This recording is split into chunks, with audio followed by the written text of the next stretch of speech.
السلام عليكم كبيدات ديالي، نتمنى تكونوا بخير على خير. اليوم ان شاء الله قصه جديده، قصه على بوركابي. المهم القصه ديال الاخت سميره. الاخت سميره كانت في عمرها 34 سنه وما تزوجاتش وكانت خدامه في كازا. كانت عايشه بوحدها، يعني دارهم كانوا في مدينه اخرى وهي مشات لكازا خدمات فيها. كانت كاريه تما وخدامه، خدامه عند واحد الناس، يعني غير عامله منزليه كيف كنقولوا. كانت خدامه كتمشي وكتجي، يعني كتمشي عند السيده كتقضي لها الشغل ديال الدار وهذا، وفي العشيه كترجع لهاديك البلاصه اللي هي كاريه فيها. المهم هي ديما كانت كتركب في الطوبيس. كان واحد الواحد دائما تيركب حداها وداك الشيء. المهم بدا كيتبع هذاك السيد، عجباتو هذا، بدا كيتبعها وهادي. المهم هضر معاها وقال لها انا بغيت نتزوج بيك وهادي وانت عجبتيني وهذا وهذا، ولكن السيد كيبان لها صغر منها، يعني في العمر كيبان لك هذاك راه صغير عليها وهي كبيره. ملي سولاتو قالت له شحال في عمرك وهذا، قال لها ها شحال في عمري، ها شحال ها شحال. قالت له لا ما يمكنليش، انا راني كبر منك وهذا، ما نقدرش نتزوج بواحد صغر مني، يضحكوا عليا الناس والعائله وهذا وهذا. المهم بقى داك السيد عليها بالهضره، قنعها بانها تزوج بيه. المهم كان كيبغيها صراحه الله، قالت لك كان كيبغيني وتزوج بيا وهذا. ملي تزوجوا يعني ولدوا ولدوا الولد الاول. وكانوا عايشين بخير وفي سعاده يعني، وكانت امورهم مزيانه. باش تعرفوا بوركابي راه ما فيه ثقه. عمركم ما تثقوا في بوركابي، يقول لك كنبغيك وكنحماق عليك وهادي وهادي والهضره هادي، ولا غير هضره خاويه. المهم هي على حساب الروايه ديالها انها كانت كان كيبغيها وكتبغيه، يعني تزوجوا. ولدوا داك الولد الاول. كانت الامور ديالهم كلها مزيانه، كان مهلي فيها وفي ولدها. دازت واحد 7 سنين على الولاده الاولى ديالها، وعاودت حملات عاود من جديد. ملي حملات كانت حامله بالبنت، وصافي وصل الوقت اللي غادي تولد البنت، صافي ماتت لها في كرشها. ما عرفتش، انا ما عارفاش بالضبط داك الشيء. قالت لك ما عرفتش خرجوا لها ديك البنت صحه قجوها من عنقها، تقجات صافي و وماتت هذيك البنيه. من تما صافي ما عاودتش ولدات، لان السيده كبرات ما بقاتش كتولد. كان امورهم بخير، كانت بقى عايش معاهم غير داك الوليد وهذا، كانت امورهم غادا مزيان. داك النهار بدات كتحس بالراجل بدا كيتغير، يعني ولا هما سكنوا في مدينه، ما سكنتش في المدينه اللي كانت كاريه فيها فاش كانت قبل الزواج. سكنوا في مدينه اخرى، وبقى هي وراجلها ساكنين في مدينه اخرى، وهو بقى خدام في كازا. يعني في الاول كان تحول البلاصه اللي سكن معاها فيها ولا خدام فيها، ومن بعد ملي بدات العلاقه كتخسر، مشى ولا عاود رجع لكازا كرا فيها، وكيجي من السيمانه للسيمانه.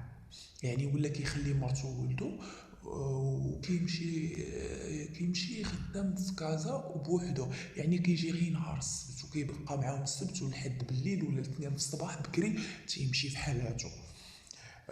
صافي بقى هكاك. السيد بدا كيتغير عليها، ولكن هي ما قالتش. هي عندها واحد المحيط ديال خواتاتها وهذا فيهم داك الطنازات كيقولوا ليها. ويلي الراجل مشى لكازا وجلس، دابا تدور به شي وحده، دابا تزوج. هي عندها صافي هي السيدات وسوسات ولات كتناقش هي والراجل باش تعرفوا. المحيط ما خصكش تعطيه فرصه انه يدخل معاك.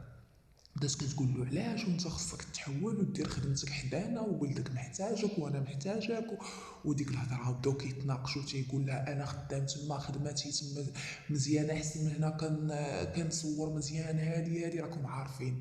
المهم بداو النقاشات بدا كيدخل هذاك الشك، فهمتوا. والمراه بطبيعه الحال راه كلكم كاع اللي مزوجات كيعرفوا ان الراجل اللي كيتغير راه كيعرفوه، يعني المراه تتشم ريحه التغير.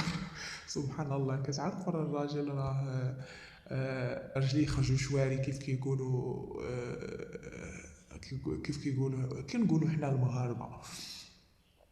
المهم داك النهار شنو، واحد النهار جا وجاب لها واحد الورقه. تخيلوا بوركابي، يا ناري على بوركابي، بوركابي راه ما خصكش تحني فيه نهائيا.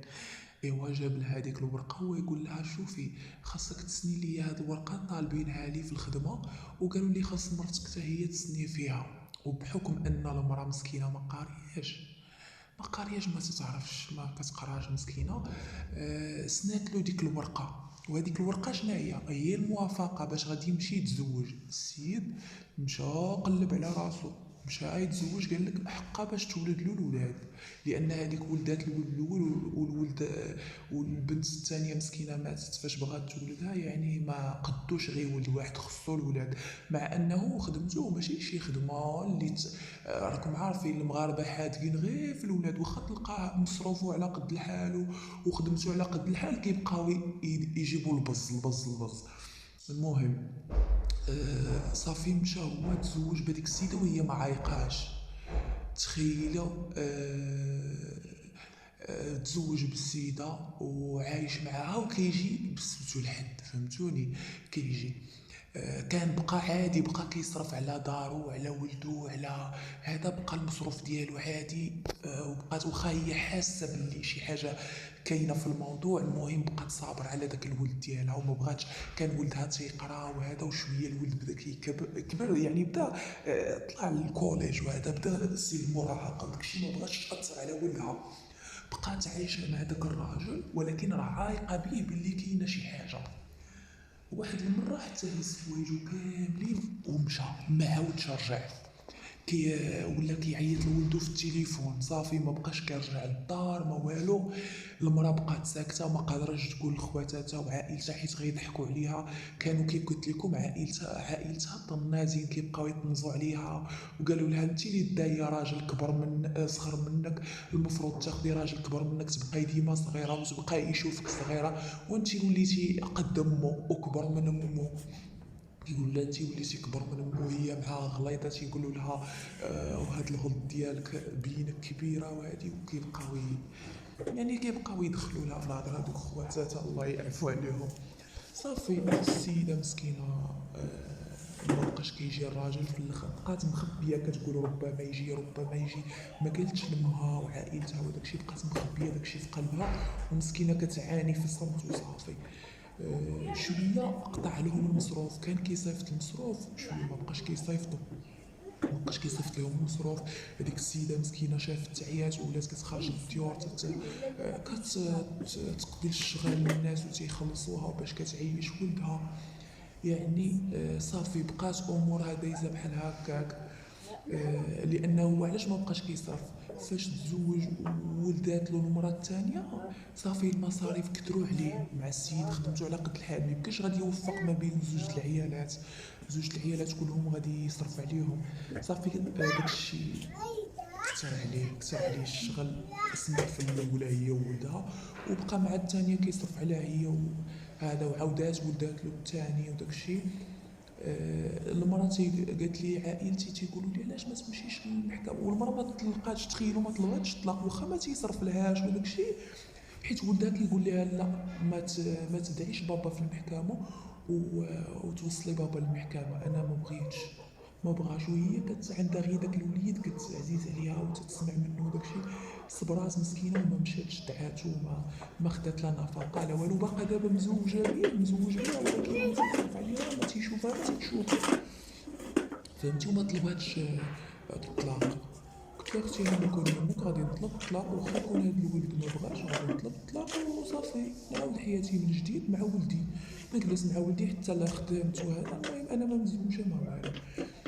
صافي السيده مسكينه بقات هكاك. من بعد الولد ديالها قرا وتوظف تبارك الله، ودابا ولدها حتى هو مسكين مشى للرباط ولا خدام في مدينه اخرى ولا خدام فيها. وبقات هذيك المراه بوحدها في ديك الدار ديالها، حيت عاود شرات خدمات مسكينه وشرات واحد ابارطومون صغيره وعاشت فيها. وهذاك بوركابي الحرامي مشى خلاها ومشى تزوج، عاود زويجتو حيت بغا قال لك الولاد، وانت باغي الولاد ما صرفتي حتى على داك الولد الاولاني، عاد بغيتي تزيد باغي الولاد، ها انت تزاد لك ولد اخر ولا مع زوج الولاد سمحتي في الولاد، يعني شنو؟ هذا دليل على انه غير كان باغي يتزوج وخلاص. وكانت كتقول لي والله الا رجلي حفاو، تابعني بالليل وبالنهار، كان كيحماق انه يتزوجها، وشحال تبعها وشحال وشحال وشحال وشحال وشحال وشحال، في الاخر يخطبها ويتزوج بها وكان كيبغيها.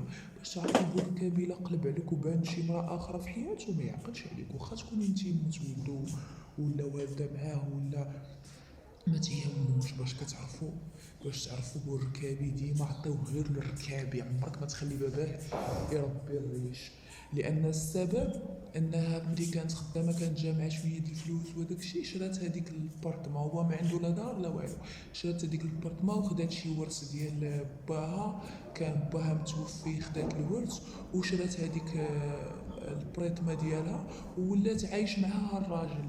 ملي كانوا غير كارين كاع ما كان كيفكر في هذا الشيء، ملي كانوا في الايجار كانوا غير كارين مع مخهم وكيمشي تيخلص الكرا، ما كانش هذيك الساعه كان يبغيها ويحماق عليها ويحماق على ولدو. اون فوا دارت هي الدار ولا ساكن فابور غير كيصرف، جمع شويه الفلوس ولا كتبان له، حيت الراجل المغربي اون فوا كيدير الفلوس كتبان له مرأة اخرى، ماشي بحال الناس ديال اوروبا والناس اللي ماشي مسلمين ماشي مغاربه، الناس اللي ماشي مغاربه وماشي عرب. كتكون المراه مع الراجل كتكافح معاه، تيطلعوا بجوج كيبقاو بشويه بشويه، ولكن فوا كيطلعوا كيوليو عنده فلوس كيبرع ديك مرتو، كيعيشوا الحياه كيسافروا. المغربي اش كيدير؟ واخا تعيش معاه المراه الكحل وتعيش معاه على الحلوه وعلى المرة، كتعرفوا ان المراه المغربيه راه صباره كتصبر للجوع للفقر لبزاف د الحوايج، بحال داك الجمل اللي كيعيش في الصحراء، كتصبر للحراره تصبر لكلشي وكتقول انا راجلي ما نفرطش فيه بات ولا هادي. ولكن الراجل المغربي ماشي كلشي بطبيعه الحال، باش ما نكونش ظالمه ماشي كلشي، ولكن لا بلوبار ديال هاد الرجال المغاربه غير كيدير لاباس كتبان له مرأة اخرى ولا تبان له الصاحبه ولا تبان له صافي، لما يتزوجش عليها كيديروا صاحبه ويولي كيخسر عليها الفلوس، والمراه فلوس الحمام ما يقدش يعطيهم، لا تيقول لها سيري دوشي في الدار ولا سيري. فهمتوني؟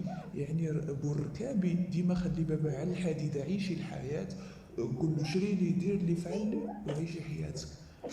هادشي هكا، لانه اون فوا كتخليه كيوفر الفلوس وكيدخل الفلوس كتبان له وحده اخرى كيمتع في داك الخير اللي انت كنتي محرومه منه وصبرتي له على بزاف د الحاجات، وفي الاخر تيمشي تيتزوج لك وحده اللي مهليه في راسها، اللي حيت بزاف د العيالات ملي كيتزوجوا اون فوا كتولد صافي ما كتبقاش ديها في راسها، كتولي دايرها في الكوزينه، باغا ديك الكوزينه تلك، باغا هادشي ديك الكوزينه كتبقى من الصباح. انا هذه القصه انا شفتها غير من واحد السيده من عائلتي، كانت البنت في الزواج. ما نعاودش لكم يا خواتاتي، ما نعاودش لكم اللباس كيفاش داير، البشره ديالها كيفاش دايره، البارفان اللي تدير كدوز من حداك كدوخك بديك البارفان كيفاش كانت.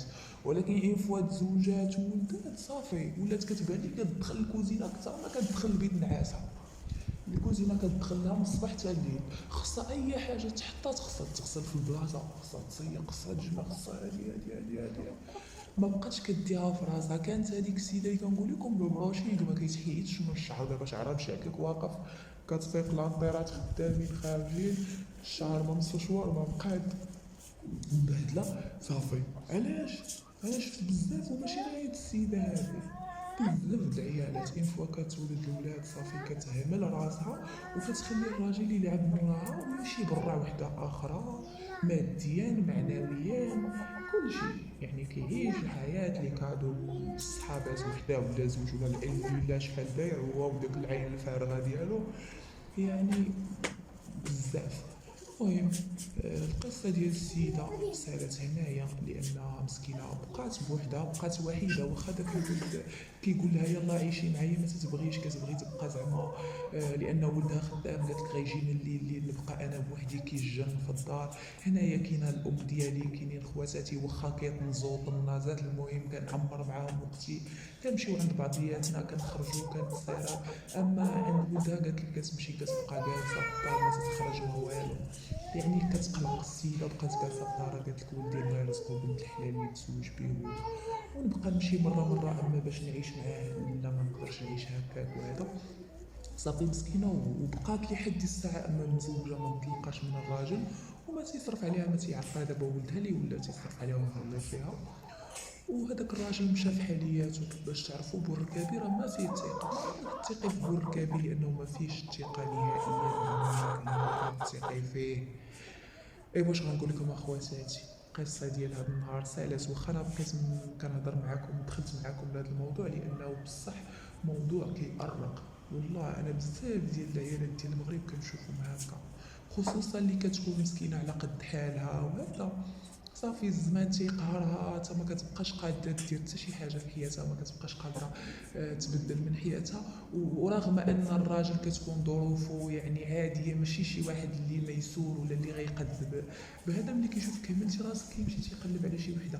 وكيف كتعرف واش خلاها كبر قال لك البنات ولاو طالبين غير الحنان. البنات راه لا اله الا الله راه شي بنات طلعوا راه الله يسر والله العظيم راه بزاف كيبان لها غير داك الراجل المزوج هذاك المسالي قبولي ما مزوج ما تيبان لهاش. والله الا هاد الظاهره ما عرفتش واش نتوما لاحظتوها ولا غير انا بوحدي. راه ولاو تيشوفوا داك الراجل المزوج ما بقاوش كيعمر لهم العين داك الولد اللي مازال برغوش باقي ما مزوج كيبان لهم هذاك اللي عنده مراه وعنده ولاد وعنده مسؤوليه هو اللي كيبان لهم انهم يعمروا معاه السوق. الله يسر والله الله يسرنا هادشي راه بزاف صراحه دزنا حنا في الغفله سبحان الله دزنا في الغفله الحمد لله.